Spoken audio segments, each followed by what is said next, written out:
വെള്ളത്തുള്ളി എങ്ങനെ വരയ്ക്കുന്നത് നോക്കിയാലോ.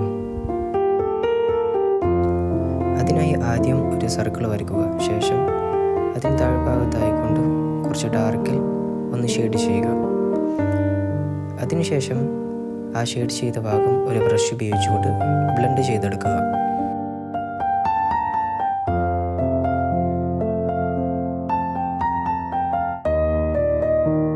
മുകൾ ഭാഗത്തും അതുപോലെ പെൻസിൽ ഉപയോഗിച്ചുകൊണ്ട് ഒന്ന് ഷെയ്ഡ് ചെയ്തെടുക്കുക. ഏത് പെൻസിൽ ഉപയോഗിച്ചും ഈ രൂപത്തിൽ നമുക്ക് ചെയ്തെടുക്കാൻ സാധിക്കുന്നതാണ്. ഞാനിവിടെ ഉപയോഗിക്കുന്നത് ഒരു 2B പെൻസിലാണ്. ബ്രഷ് വെച്ചുകൊണ്ട് ബ്ലെൻഡ് ചെയ്തെടുക്കുക.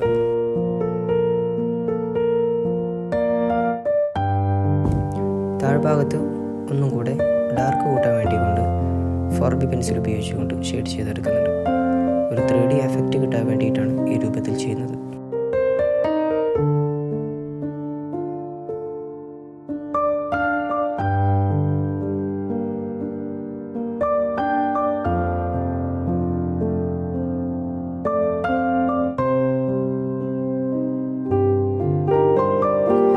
നമ്മൾ എത്രത്തോളം ഡാർക്ക് കൂട്ടി കൊടുക്കുന്നു അതുപോലെ തന്നെ നമ്മൾ ഷെയ്ഡ് ചെയ്യുന്നു, അതിനനുസരിച്ച് നമുക്ക് കിട്ടുന്ന റിസൾട്ടും വളരെ മെച്ചപ്പെടും.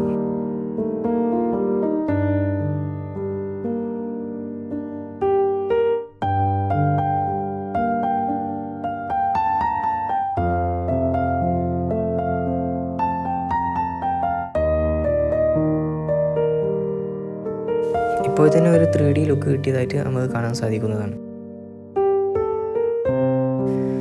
ശേഷം ഇതിൽ നിന്നും തെന്നിപ്പോയ ഭാഗങ്ങളൊക്കെ ഇറേസ് ചെയ്തുകൊണ്ട് ഒഴിവാക്കുക.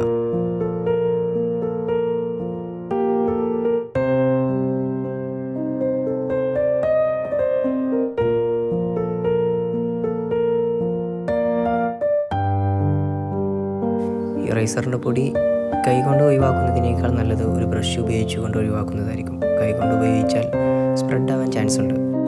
അവസാനം ഇറേസർ ഉപയോഗിച്ചുകൊണ്ട് ഒരു വൈറ്റിൽ റിഫ്ലക്ഷനും കൂടെ കൊടുത്തു കഴിഞ്ഞാൽ നമ്മുടെ പിക്ചർ റെഡി. അപ്പോൾ ഇതാണ് അവസാനത്തെ ലുക്ക്. ഇഷ്ടപ്പെട്ട് കഴിഞ്ഞാൽ ഫോളോ ചെയ്യാൻ മറക്കണ്ട. ഇതുപോലുള്ള വീഡിയോസുകളുമായി ഇനിയും വരാം.